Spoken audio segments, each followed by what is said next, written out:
Hi, you guys. Welcome to my channel. My name is Karen Odd, and these are Karen's Oddities. If you're new here, welcome. If you're returning, welcome back. Regardless, I do want to ask that you give this video a thumbs up, comment your thoughts below, even if you disagree with my content. And I also want to ask that you share this video and our channel with one person that you know, as I'm confident there is something here that both you and they can benefit from. Something in my eye, per usual.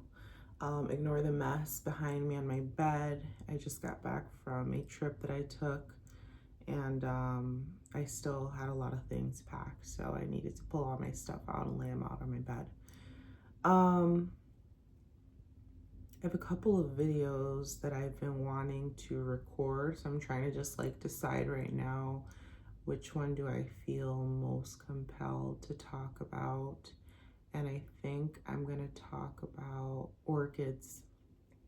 So if you're not familiar, and again, I'm only speaking from what I know. I don't know the origin of orchids. I don't know the history of orchids. I didn't do research. I probably should have before I started this video, but that's not the way that I roll. So if you're not familiar with orchids, I've heard of Japanese orchids. I don't know why I keep saying orchids. I think an orchid is a bird. Not the point. I've heard of Japanese orchids. I don't think all orchids have an origin from Japan. However, if you're not familiar, you can Google it, but an orchid plant, it has these long leaves, and I should bring mine, but it's in the living room and I'm not gonna go get it right now. It has these big leaves, like this big, long stems, and then it has these 4 petal flowers at the top. I've owned 2 orchid plants in my lifetime. The very first one, in my opinion, I find those plants very difficult to maintain, not difficult to maintain, difficult to keep alive, healthy, and blooming. Let's pause there. I find orchid plants difficult to keep alive, healthy, and blooming, which are very important things, right? Alive is just life. Healthy is just signs of health and vitality, and then blooming is growth, expansion, etc. So the first one that I had, I feel like I probably killed it, but at my apartment, and I talk about this in some of my videos, when I lived in my apartment, well, let's back up, and I'm gonna try to stay in order and not make this long video because I have a couple of other things I need to do.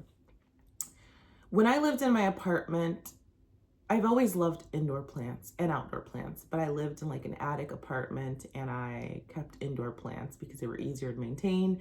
I didn't have access to a yard space that was mine because my landlord was living downstairs with his wife and dog. So I did have indoor plants.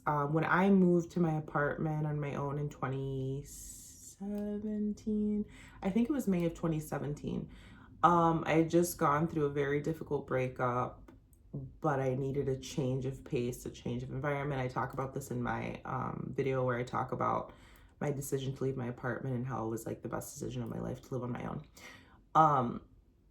When I lived in my apartment, I had indoor plants, and a lot of them died. And some people will say, well, they died because they weren't getting sunlight. I had windows, y'all. I had windows.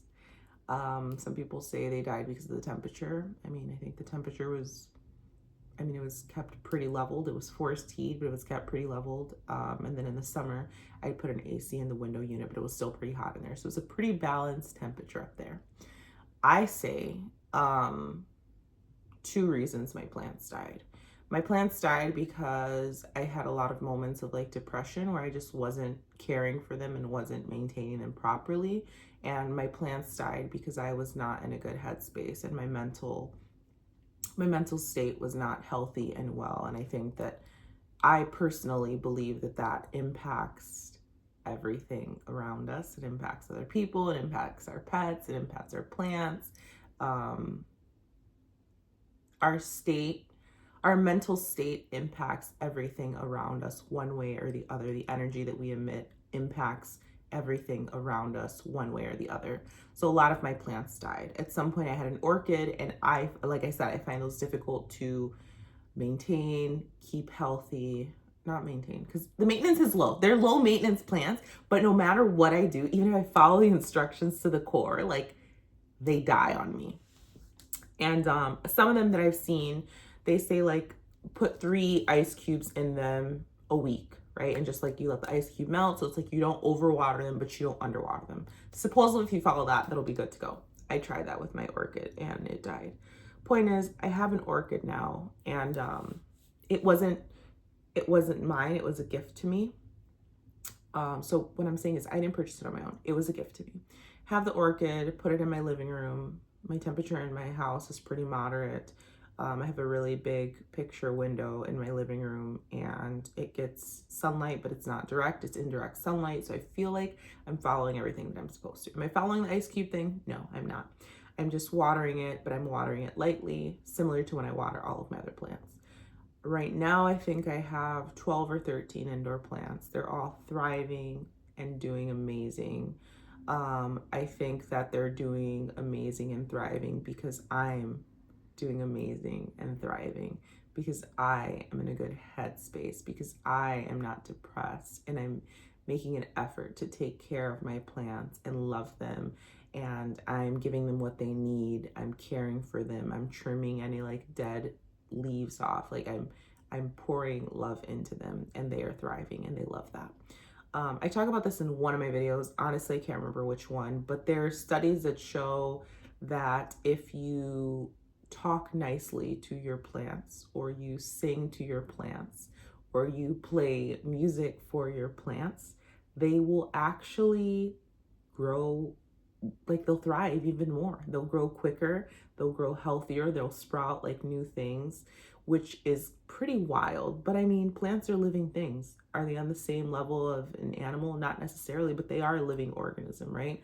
So, which is wild. Which is wild, because you're like, plants don't have ears. But I don't think it's about the ears, right? It's about taking on the vibration of what that positive energy is, taking on the vibration of like those positive words, like the vibration of the sound. I think that that's what helps them grow. And I remember my grandmother, she loved plants and gardening. For her, it was outdoor garden. I would always go out and help her. And she told me that like I mean, I was a kid, but there's some things that, stick with us forever. And she told me, she's like, you got to talk to the plants. You got to play music. And she would play music for her plants, not like in a psycho way, just like, obviously she's just playing music to enjoy it, but it's like, it's also like, she said the plants will pick up on it. And I'm pretty sure my grandmother, that I don't think she ever went to school. She got married at 15. I know she didn't read research on this. She just like knew it was a thing because of her love of plants. So fast forward to today. I have a lot of beautiful thriving plants in my home. I received an orchid as a gift, and I'm not following the ice cube watering. I've just been watering when I water all my plants. I try to do it like once a week. And then I have this like, I'm not going to get into like the weird thing that I do when I decide like how I'm going to water my plants, because it's like an OCD thing. I'm not going to share that with you guys today. But my orchids started with 4 flowers that have, again, the 4 little petals. And then maybe it was more than 4. And then one like dried off and fell. And then another one like dried off and fell. I think I've had it in this house. Maybe I got it in September. Maybe I've had it in this house for like 6 weeks. So some of the petals have started falling. Some of the flowers have started falling. And one day my friend came over, and, I was telling him, I'm like, I don't know how to keep an orchid alive. I don't know how to keep an orchid healthy. Like, I don't know. Like, they're so difficult to keep alive. And I was like, look, like this, this flower's dying, like this one's dying, like they've been falling off. And, he was giving me like some instructions on like how to maintain it. We talked about like putting it in my bathroom, but I don't really have space to put it in my bathroom right now. I need to put like ledges in there. But he said something that really stuck with me that I wanted to make a video about now. 10 minutes later, I'm getting into the actual video. He said, basically, he's like, the flowers don't last forever, right? Which we know.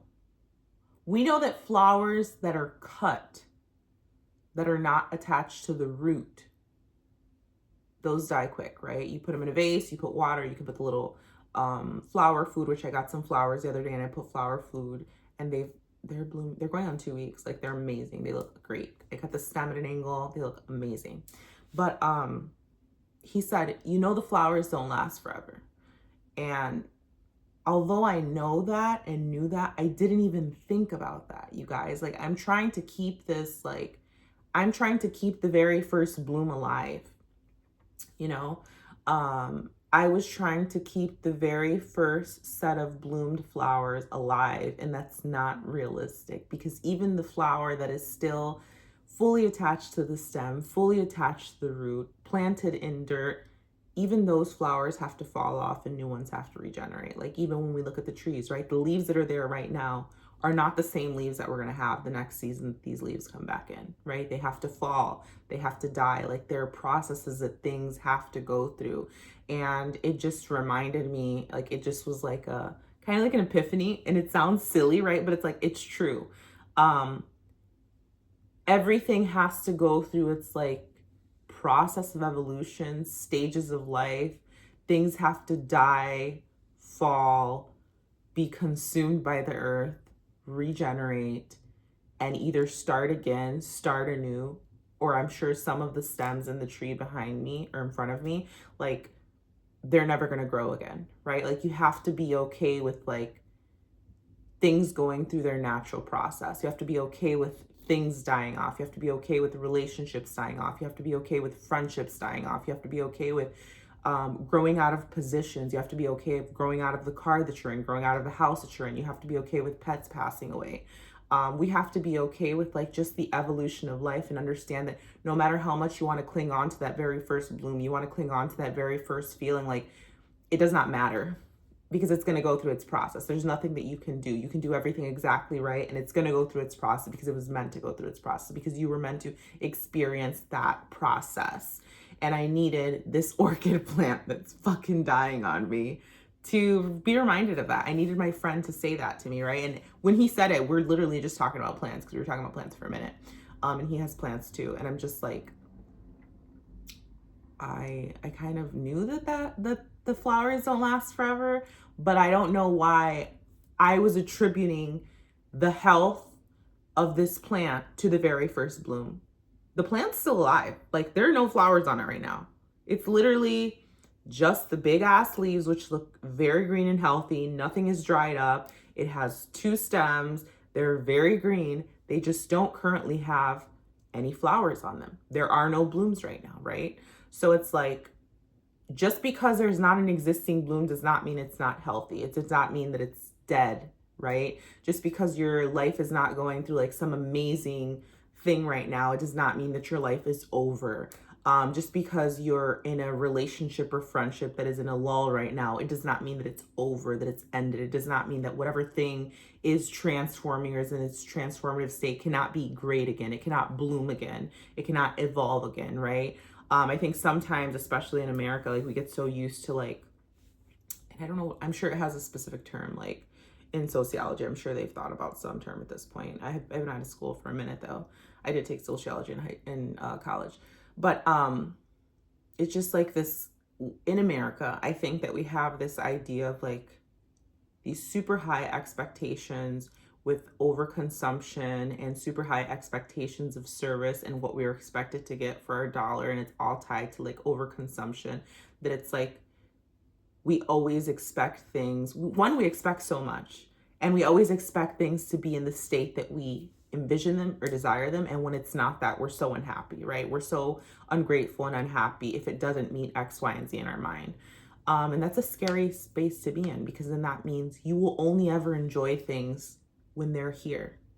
When they evolve and transform and past this point, you discard them. You don't want them anymore. And that's sad, right? Like, we're so easy to walk away from something. We're so easy to become bored from something. We're so easy to not invest time in something anymore because it's not reflecting the idea that we had in our head. This video is going all over the place, but it's like literally, what time is it right now? I think it was like 7 in the morning, and I'm like, I had the thought, I'm like, you know what? Because I've been thinking about making these videos for a while, and I'm like, today, God, I mean, I was saying my prayer this morning, he's like, yeah, do them today. So I know it went all over the place, but I hope that one of you or several of you took something from this video, or you share it with someone that could benefit from a message in this video, someone that feels like they have nothing going on, or someone that feels like they've lost hope because things aren't blooming the way that they expected them to. Things aren't blooming right now, but they're in a season of like change or like transformation or evolution. It's important to remind them that that is a phase that they have to be in. It's a phase that maybe is uncomfortable, but we have to be okay sitting in it because it's part of the process. No matter what we do, we cannot change the natural processes of life. You cannot change those. That is science. You cannot manipulate science. You can't do anything about it. And with my orchid plant, my goal now, because I love challenging myself. My goal now is going to be, I want to reach the point where this existing plant that I have, that is still appears to be healthy, I want to have it evolve to the point where it is blooming again. That's my goal right now. What am I gonna do?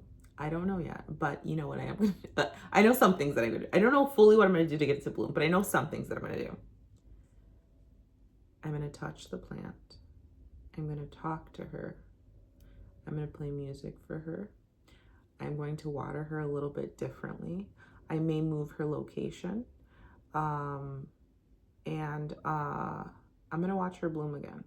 And these things that I'm talking about the plant, and I know this is probably a stretch, but if you're still here, it's gonna be cheesy, I'm warning you, but it's very important. Everything that I'm doing for the plant to get to the point that she is blooming and has new flowers again are really the things that we need to do with ourselves, that we should be doing with ourselves, right? Talking kindly to ourselves, listening to music, dancing, moving our bodies, letting music like change our moods, uplift us, watering ourselves, right? Drinking water, taking care of ourselves, nurturing ourselves, and moving her environment so she can be in an environment that's healthier. We need to get out of environments that are not healthy or conducive for us. We need to nourish ourselves with things that are healthy, and that's all that we need to grow. That's all that we need to grow and to bloom. I know that was cheesy, but I hope you guys enjoyed this video, because I really enjoyed recording this video and having this conversation. And the last thing that I'll say, I was watching this YouTube video the other day, and she said something about like, and similar to me, like when I make YouTube videos, I'm not making them because I think that I'm gonna like change the world. I'm not trying to change the world. I'm just trying to have a good time, and I'm just trying to get my thoughts out on a video or on paper. I mentioned I'm writing a book, but this is like a video version of like some of the things that come to my mind. My videos are for whoever wants to watch them, whoever wants to take anything from them, whoever wants to send them to someone that they think can take something from them. But you know what? My videos are also for me, because when I take the time to record these videos, and when I listen back to them, like the thoughts are here, but like sometimes like I have to put them out and hear them back so that I can apply them to my own life. So that's my all over the place video about orchids, plants, growth, and blooming, healing, life, biology, etc. I hope you guys enjoyed this video, and I will see you on the next one. Thank you so much.